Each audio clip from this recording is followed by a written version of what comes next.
Mesdames, Messieurs, bonsoir et bienvenue aux 20h de la télévision du Burkina. Quel est l'état des lieux du pôle de croissance de Bagré?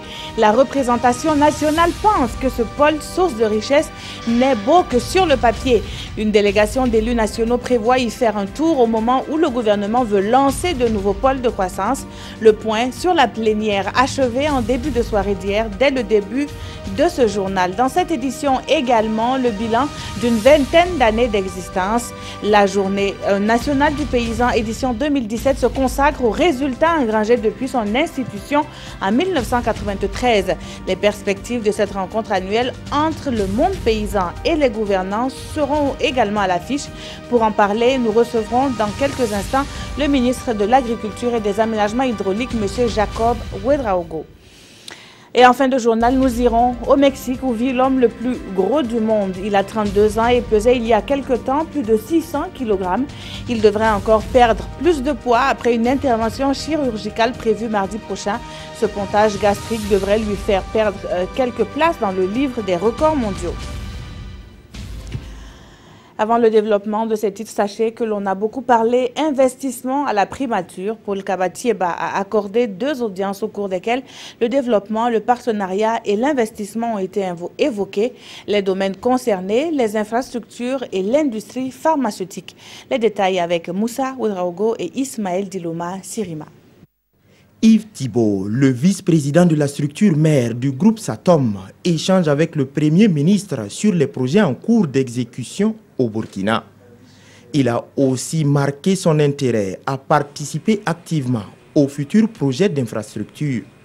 Je pense à des constructions de routes, je pense à l'aéroport, nouvel aéroport, je pense également au développement de partenariats publics-privés, un certain nombre d'autres chantiers, peut-être aussi à des bâtiments pour lesquels je suis venu voir et me faire expliquer et dire au Premier ministre que dans des conditions bien sûr de transparence et de concurrence parfaite, nous souhaitions participer à une partie de ces projets. Paul Kabatieba a également reçu le directeur commercial du groupe Chemfam spécialisé dans la production pharmaceutique. Rajnish Gah et sa délégation ont présenté au Premier ministre une étude partielle de vulgarisation de médicaments génériques au Burkina. L'unité qui naîtra au Burkina serait vraiment de la haute classe avec les normes de certification OMS. Et je voudrais profiter aussi véritablement parce que ce qui nous a encouragé à venir, c'est la vision. C'est la vision et l'engagement des hautes autorités du pays à pouvoir vraiment travailler à faire en sorte que la gratuité des soins soit un acquis au niveau des enfants, au niveau des femmes, et aussi que les soins de santé soient très abordables, les produits pharmaceutiques soient abordables. Et selon le groupe pharmaceutique Chemfam, 15 mois sont nécessaires pour la mise en place de l'ensemble des mesures.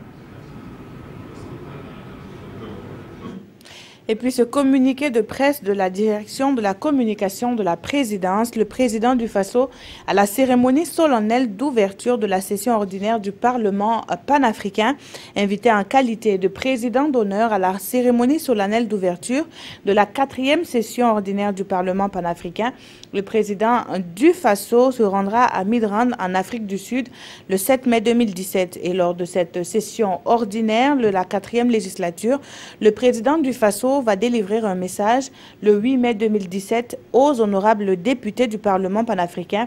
Et le Parlement panafricain, en adressant cette invitation au président du Faso, veut s'inspirer de son expérience d'ancien parlementaire et de sa vision de développement du continent en qualité de chef d'État.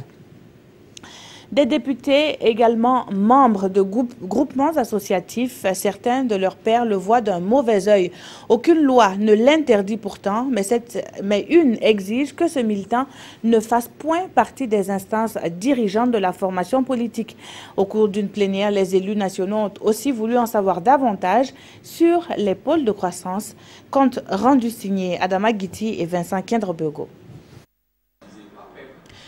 Des élus locaux exercent également les fonctions de responsables d'associations de cotonculteurs. Et le député Laurent Charles Ouattara interpelle l'administration territoriale sur la question de politisation des organisations associatives au Burkina Faso. Le ministre Simeon Ouattara a dû fouiller les textes, mais aucune loi qui interdit ce cumul de fonctions.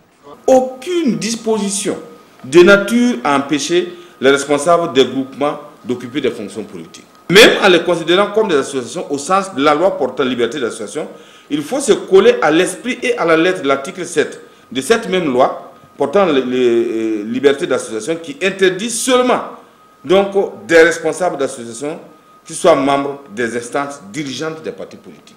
Les députés ont également demandé au gouvernement de faire l'état des lieux de Bagré Pôle au moment où il est question d'implémenter d'autres pôles de croissance. Le pôle de croissance de Bagré vise à contribuer à l'accroissement de l'activité économique dans la zone d'utilité publique par la réalisation des infrastructures critiques et la fourniture des services essentiels propices pour le développement d'une activité économique dynamique basée sur l'exploitation de la zone. Pour le gouvernement, le bilan est positif, mais pour la représentation nationale, Bagré Pôle est plus beau sur papier que sur le terrain. Et le gouvernement est invité à effectuer une mission sur le terrain pour se rendre compte du niveau de satisfaction des parties prenantes, notamment les paysans.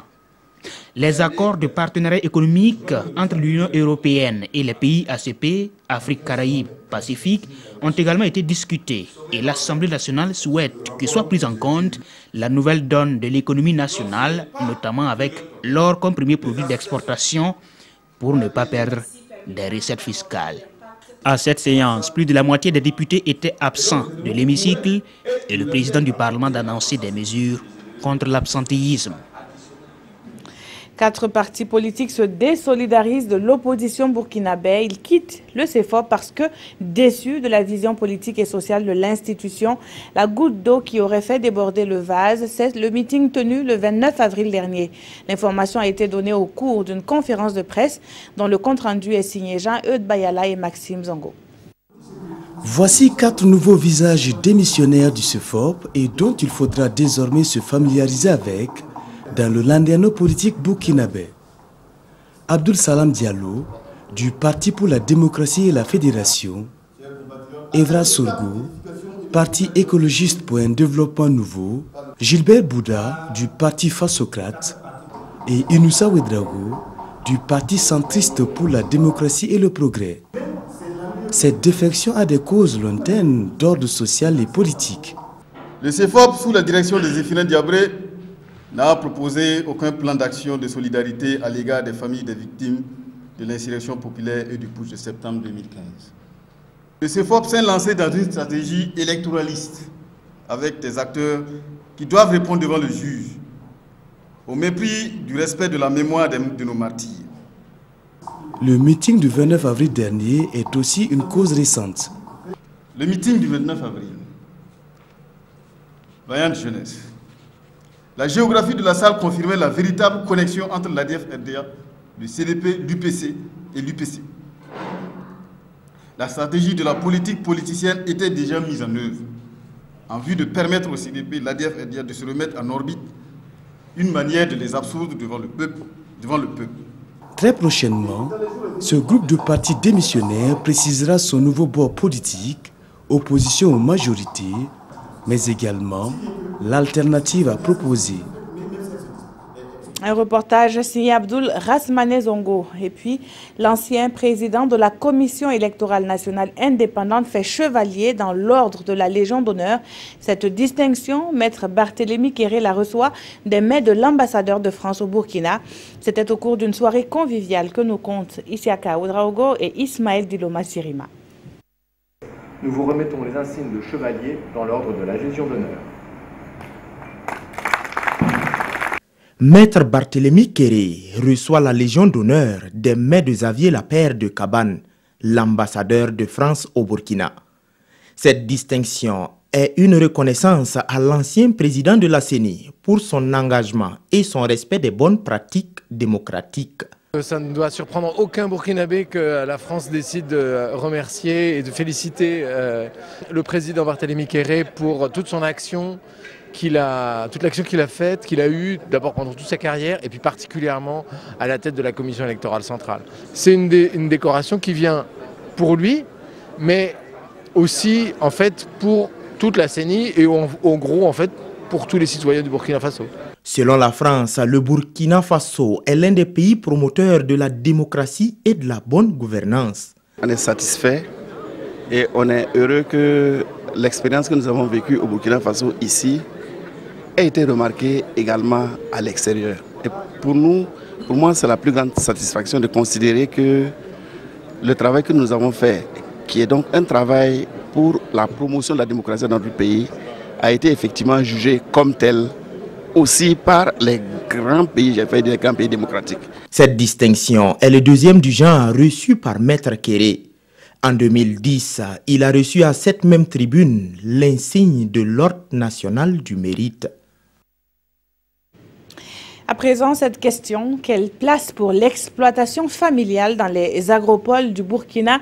Elle devrait être cruciale, répondent les membres du Comité national de pilotage des pôles de croissance. Réunis à Ouagadougou, ils se donnent pour tâche de faire le point sur la mise en œuvre des agropoles burkinabés. Adama Guiti, Mariam Dao et Vincent Kenrobego. À cette première session de l'année 2017 du Comité national de pilotage des pôles de croissance, le couple agropole et exploitation familiale est au cœur de la réflexion. Il s'agira de permettre aux exploitants familiaux de saisir les opportunités offertes par les agropoles en vue d'augmenter leur productivité et de la valeur ajoutée agricole. Au moment où la livraison des premiers périmètres aménagés de l'agropole de Bagré est imminente et où les réflexions pour la construction des agropoles de Sourou et de Samandeni sont entamées, il est judicieux de se pencher sur le lien agropole et exploitation familiale en cherchant les voies et moyens pour faire des agropoles un levier d'émergence d'exploitation familiale moderne, compétitive et résiliente. Une réflexion qui vient à point nommé pour les exploitants familiaux qui attendent beaucoup de l'État. On avait parlé de foncier qui n'est pas vraiment sécurisé. Étant producteur au niveau de Bagré, il y a le riz aussi qui ne s'achète pas. On ne peut pas dire que ça ne s'achète pas, mais les producteurs récoltent au même moment. Et ils ont les mêmes besoins en même temps pour redémarrer la campagne qui suit. Le premier commerçant qui vient vers nous, là, on est obligé de le vendre même si le prix ne nous convient pas. Nous proposons que l'État ou les bagrépoles là mettent à nos dispositions des fonds, même si c'est à crédit. Après un diagnostic de l'état de mise en œuvre des pôles de croissance, les participants vont également examiner et adopter au cours de cette session des actions prioritaires pour 2017-2020 en vue d'accélérer le développement des pôles de croissance au Burkina Faso. Le Sahel n'est pas en marge de ces agropoles, mais souffre pour l'heure du manque d'eau. La maîtrise de la ressource dans cette partie du Burkina est plus que nécessaire et le département en charge de la question en est conscient. C'est entre autres ce qui peut justifier cette visite de terrain de Niouga Ambroise Ouedraogo dans plusieurs localités de la région. Carnet de route signé Ousmane Kietga et Mariam Ouattara. Inabao Tinakov Dori Gorom Gorom, le ministre de l'eau et de l'assainissement Niouga Ambroise Ouedraogo et sa délégation rencontrent les populations et les agents des services déconcentrés chargés de l'eau et de l'assainissement. Au menu des échanges, un seul message. C'était d'abord pour leur rendre visite. Deuxièmement, leur transmettre tout le soutien, toute la compassion du gouvernement par leur résistance à l'adversité de la nature et à l'insécurité ambiante. Ils nous ont mandaté aussi de remercier et d'encourager tous les services déconcentrés et tous les services décentralisés et toutes les forces de défense et de sécurité. Un message qui suscite la satisfaction des destinataires qui ont saisi l'occasion pour exposer les problèmes auxquels ils sont confrontés. Nous avons vraiment un sentiment de satisfaction et dans la mesure où nous avons constaté effectivement que le gouvernement partage avec nous et tout ce que nous vivons ici. Dans les 17 villages de Tinakov, la première doléance que les populations posent toujours en priorité, c'est l'eau. Nous avons soif. La difficulté majeure que nous avons ici, c'est l'instabilité énergétique.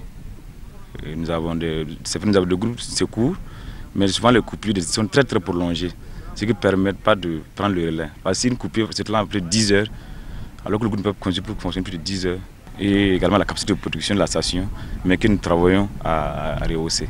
L'autre volet de cette tournée est la visite des infrastructures hydrauliques comme le barrage de Yakuta ou celui de Bambakari dont les travaux sont actuellement interrompus. Et le premier responsable de ce département rassure que les problèmes liés à ce domaine seront pris en compte dans le programme d'urgence Sahel. Et nous prenons la direction de la région de l'Est à présent. L'apiculture y prend de l'ampleur au vu de ses rendements. À Yendouga, village situé à 10 km de Fadane-Gourma, un centre agroécologique fait parler de lui. À côté, il y a ceux qui restent traditionnalistes jusqu'au bout en matière donc de production de miel. Portrait croisé de deux apiculteurs avec Désiré Ilboudo et Mahamadi Oudraogo. L'élevage des abeilles et la production du miel est en marche dans la commune de Fadane-Gourma. Nous sommes dans la ferme agroécologique de Yendouga, une localité située à 10 km de la ville. À travers cette visite guidée, le promoteur nous fait voyager dans l'univers des abeilles. C'est une ferme à vocation de conservation, de préservation des pollinisateurs. C'est l'ensemble des pollinisateurs qui est concerné ici. Mais nous travaillons beaucoup sur les abeilles. Vous la voyez? C'est elle la reine. Elle est très différente des autres. Ses ailes ne couvrent pas son abdomen et elle est plus grosse que les autres abeilles, elle est plus longue et elle a un gros thorax. Toutes les abeilles se regroupent autour d'elle pour la protéger. Sur son site de 50 hectares, Jacques Kouadima utilise plusieurs matériels techniques pour récolter du miel brisé et protéger mieux l'environnement. Il dispose d'une centaine de ruches disséminées dans la brousse et la production du miel avoisine les 12 tonnes par an. Nous avons les technologies à cadre mobile et à développement horizontal de type Langstroth ou Dadan. Nous avons les ruches kenyanes également.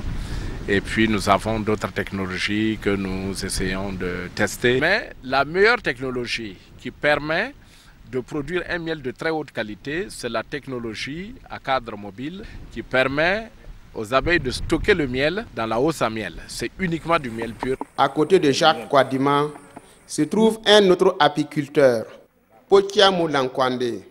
Pour faute de moyens, il s'adonne toujours à la pratique traditionnelle. Cette filière apicole contribue à l'amélioration des conditions de vie des populations et au développement local. Il y a longtemps que je suis dans ce métier. J'ai plus de 50 ruches dans la brousse. Pour la récolte, je peux avoir 100 litres, souvent 50 à 60 litres par an. Je vends le litre à 3 000 francs. Cela m'aide à m'occuper de ma famille et à payer les frais de scolarité de mes enfants.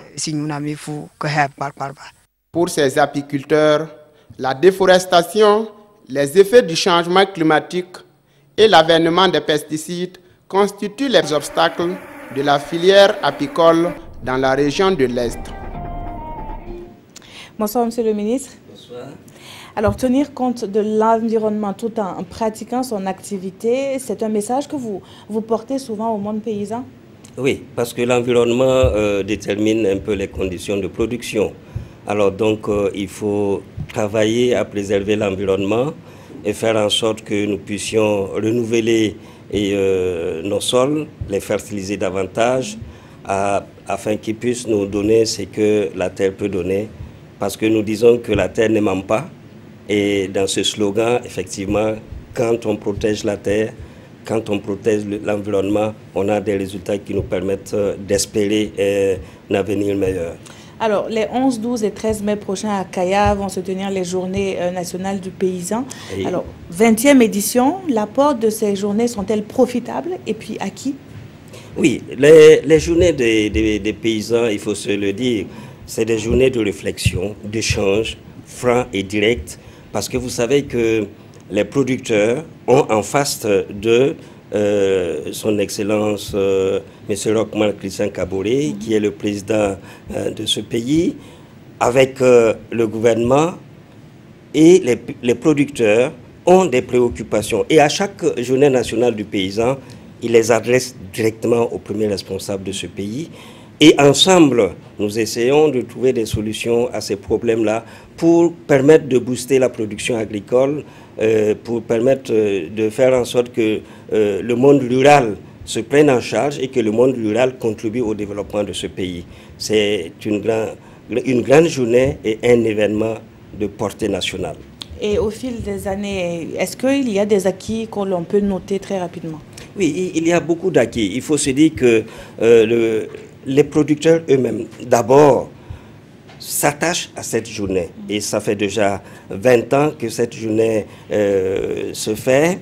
Et il y a cette habitude de voir que nous avons des problèmes, que nous pouvons les résoudre ensemble et que seuls les producteurs ne peuvent pas les résoudre. Donc déjà, c'est un acquis pour que et le gouvernement, et le secteur privé, et les producteurs, et les organisations non gouvernementales, et les partenaires techniques, tous ensemble, nous asseyons pour discuter des problèmes du monde rural. Il faut se dire aussi que dans les acquis, nous avons les engagements qui sont faits par les producteurs eux-mêmes. Et si je prends par exemple en 2006, ils se sont engagés à faire en sorte que dans les années à venir, ils puissent produire 4 500 000 tonnes de céréales. Aujourd'hui, cet engagement est une réalité. Alors, donc, dans tous les secteurs possibles, que ce soit dans la production végétale, que ce soit dans l'élevage, que ce soit dans l'environnement, que ce soit tout le monde du développement rural, tous les engagements qui ont été pris, les producteurs savent que c'est un engagement qu'ils doivent rendre parce qu'ils le prennent en présence du président du Faso. Et aussi, ils se disent, en prenant ces engagements, c'est pour améliorer nos conditions de vie, les conditions de productivité. Et finalement, pour nous aujourd'hui, c'est un acquis. Alors, lors de l'édition précédente à Tinkodogo, le président Kaboré avait annoncé une journée du paysan repensée. Où est-ce qu'on en est avec cette nouvelle formule de la journée du paysan? Oui, il faut se dire que, oui, effectivement, le président a dit qu'il faut une journée repensée parce qu'aujourd'hui, le constat est que de plus en plus, il faut que les paysans prennent en charge eux-mêmes l'organisation de cette journée. Il faut de plus en plus que nous revoyions les budgets qui accompagnent l'organisation de ces journées. Il faudra que de plus en plus on puisse suivre toutes les recommandations qui sont issues de ces journées. Et vous voyez que le plus souvent, les recommandations sont faites, mais comme l'événement est annuel, on n'a pas suffisamment de temps pour suivre les recommandations et les évaluer pour voir quelles sont les portées de ces journées. Alors, nous avons fait une étude qui est là, et nous ne voulions pas déjà décider à la place des producteurs, et cette étude sera communiquée au niveau de la Journée nationale du paysan, et nous allons discuter, parce qu'il y a deux formules qui sont proposées dans cette étude. Ou bien, nous laissons les producteurs eux-mêmes d'organiser la journée avec les moyens, peut-être avec un accompagnement du gouvernement, où on fait une organisation avec tous les secteurs, le monde rural et le gouvernement. Et en ce moment, nous mutualiserons les ressources, aussi bien humaines que financières, pour faire en sorte que ces journées puissent avoir une portée. Et aussi voir s'il faut la maintenir tous les 2 ans, ou bien s'il faut la maintenir annuellement. Alors, vraisemblablement, c'est la dernière journée du paysan organisée à elle seule par le gouvernement. Est-ce que tout est fin prêt pour l'événement qui va commencer dans une semaine? Bon, je rectifie un peu ce que vous dites. Ce n'est pas la première fois que... La dernière. Ce sera la dernière organisée, puisque vous avez dit tantôt les deux formules, soit c'est organisé par les mais justement, producteurs. Vous avez dit que ce n'est pas la première fois que nous organisons avec les producteurs. Okay. Vous avez dit. Alors, donc, c'est dire que déjà en 2016, nous avons fait en sorte que les producteurs eux-mêmes, d'abord le thème, c'est eux qui l'ont choisi. Nous les avons accompagnés. L'organisation au niveau régional et provincial, nous les avons accompagnés. Et dans toutes les commissions, les présidences des commissions ont été pilotées par les producteurs eux-mêmes, sauf la sécurité, le protocole et la santé. Donc, nous pensons que... Est-ce que l'innovation de leur laisser, par exemple, l'organisation, donc ça ne changera pas s'ils sont inclus dans cette organisation? Non, il faut qu'on leur donne quand même les capacités de pouvoir faire une organisation qui tienne. Sinon, déjà en 2016, nous avons testé cette formule, elle est très bonne. Et cette année encore, nous partons avec les producteurs pour, au cas où ces producteurs vont prendre l'événement en main, qu'ils puissent le faire avec toutes les compétences et les capacités nécessaires afin que ce ne soit pas un échec tout de suite. Et donc tout est fin prêt pour cette 20e édition déjà? On est prêt, toutes les commissions ont été mises en place et nous avons fait les visites terrain, et le protocole a visité les sites, on a déjà installé les tribunes et vraiment il ne reste maintenant que se déplacer pour les 3 jours, le 11, 12 et 13, pour vraiment faire que l'événement se passe très bien. Merci à vous, Monsieur le ministre, d'avoir été sur ce plateau. Je rappelle que vous êtes venu nous parler de la 20e édition de la Journée nationale du paysan, donc qui va se tenir à Kaya les 11, 12 et 13 mai prochains. C'est moi qui vous remercie. Depuis plus de 15 ans, le 5 mai est dédié à l'un des plus beaux métiers du monde. La Journée mondiale de la sage-femme offre la double occasion de découvrir ce métier de donneuse de vie et de rendre hommage aux femmes et aux hommes qui le pratiquent. Sur le plan national, c'est dans la ville de Koudougou, dans le centre-ouest, que la cérémonie commémorative a été faite. Le point avec Ibrahima Sombier et Nathalie Sawadogo. La mortalité néonatale et maternelle, c'est la préoccupation de ces sages-femmes et maïticiens d'État. À l'occasion de la journée internationale qui leur est dédiée, elles ont décidé de mener la réflexion sur la problématique ici dans la cité du Cavalier Rouge, car les chiffres de l'enquête démographique de la santé de 2010 interpellent. Selon cette enquête, le taux de mortalité maternelle est estimé à 34% pour 100 000 naissances vivantes et 28% de décès sur 1000 pour la mortalité néonatale. C'est inacceptable qu'aujourd'hui, des sages-femmes ne soient pas couvertes sur tous les pays pour contribuer à la réduction de la mortalité maternelle parce qu'elles forment le moyen pour la réduction de la mortalité maternelle et aussi l'équipement, les plateaux techniques. Cette journée est placée sous le thème « Sages-femmes, mères et familles, partenaires pour la vie ». Ministère en charge de la promotion de la femme, épouse du Premier ministre et la représentante de l'UNFPA, toutes s'accordent sur le fait qu'il faut redoubler d'efforts dans le combat. On devrait avoir un engagement collectif. C'est l'humilité, c'est l'écoute, c'est le dialogue et c'est surtout l'accompagnement lorsque la femme ou sa famille ne comprend pas les complications lorsque celles-ci arrivent. Pour diminuer sensiblement ces taux de décès, il faut une implication conséquente de tous les bénéficiaires et de leurs familles dans une approche de mobilisation sociale pour une participation communautaire.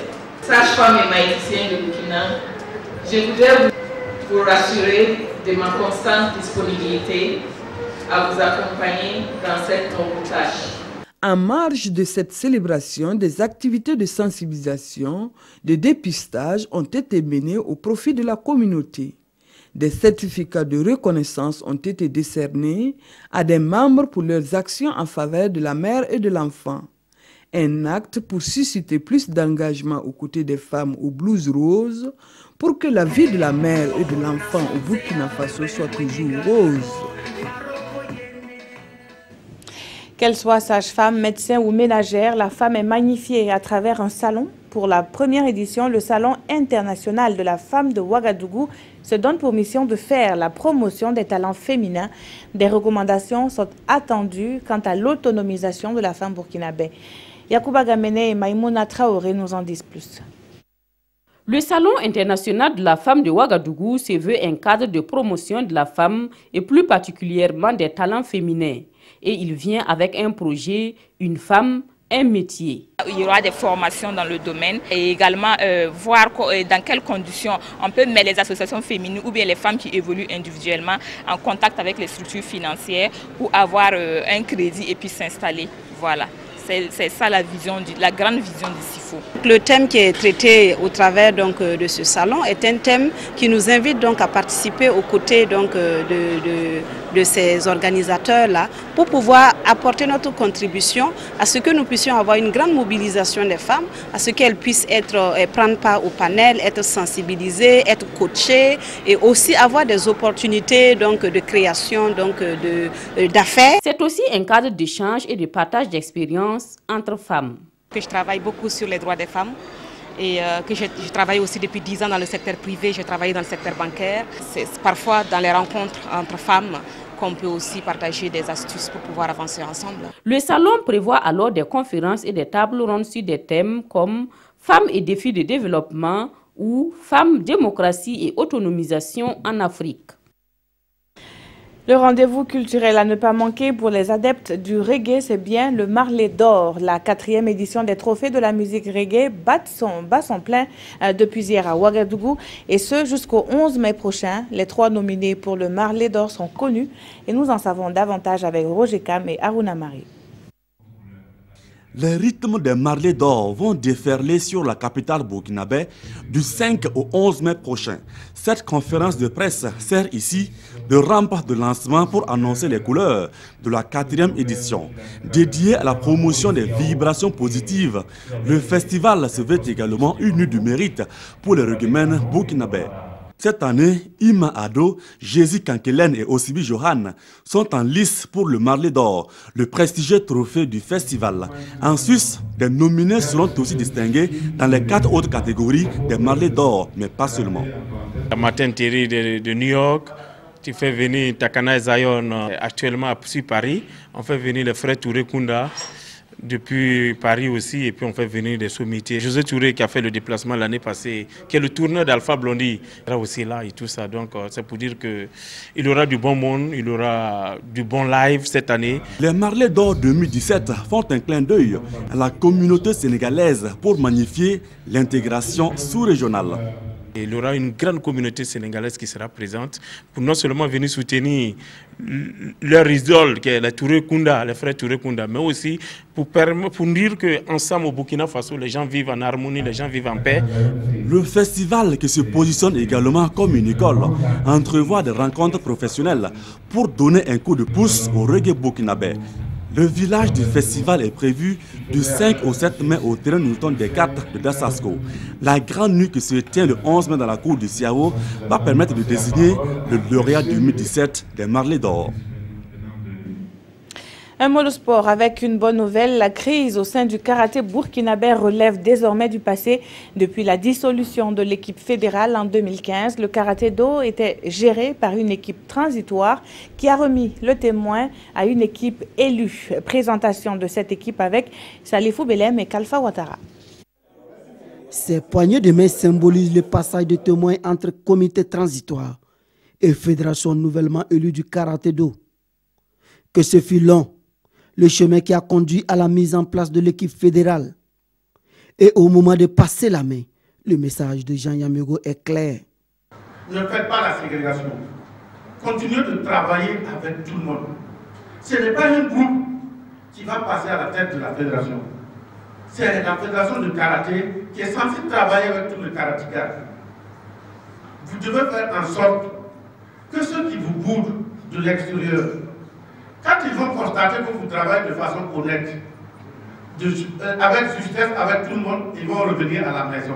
Élu avec 54 voix pour, une voix contre et 0 abstention, le président de la Fédération burkinabé de karaté-do entend mettre la discipline sur les rails. Le nouveau bureau fédéral entend faire du karaté-do un grand chantier de développement, de formation, de promotion et une saine émulation entre les autres. Nous allons travailler pour que chaque club qui s'ouvre ait en sa tête un homme d'éthique, un homme diplômé, un homme sage pour déjà faire la détection au niveau des clubs. Nous allons nous conformer pour être une fédération comme les autres. Nous allons travailler également avec les gens qui ne sont pas là aujourd'hui pour qu'ils s'assument, car le drapeau du Burkina ira le plus haut possible à Tokyo si nous sommes unis. Fort de sa connaissance du milieu, Umaru Yugo entend travailler avec tout le monde, toute la famille du karaté-do, sans exclusive. L'équipe fédérale compte bâtir un cadre plus sportif et redonner confiance à une discipline devenue olympique. Le Mexique est le pays le plus touché par le phénomène de l'obésité. Eh bien, l'homme le plus gros du monde est mexicain. Ce triste classement n'est pas sans cacher le mal de vivre de Manuel, 32 ans. Il pesait plus de 600 kilos il y a quelque temps, mais devrait en perdre beaucoup plus dès mardi. Il doit subir une intervention chirurgicale. Suivez plutôt. Ce Mexicain a longtemps été considéré comme l'homme le plus gros du monde. Juan Pedro Franco, 32 ans, a pesé jusqu'à 600 kilos. Ses médecins craignent aujourd'hui pour sa vie et ont décidé de l'opérer pour un pontage gastrique. L'intervention est prévue le 9 mai prochain et l'homme a déjà été transféré à l'hôpital pour une série d'examens. Ces dernières semaines, il a déjà perdu 175 kilos à l'aide de traitements médicaux.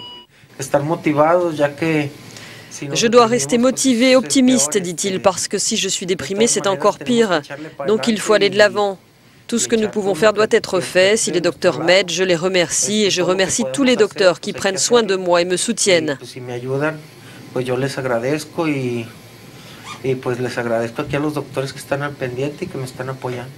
L'opération doit créer une dérivation dans le tube digestif pour diminuer l'absorption des aliments par l'intestin. Selon l'OMS, le Mexique est le pays au monde le plus touché par l'obésité.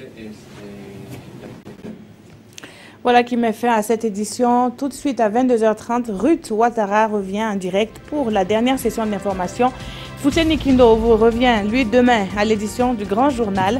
Et pour ma part, je vous retrouve la semaine prochaine. Très bonne suite de programme sur la télévision du Burkina.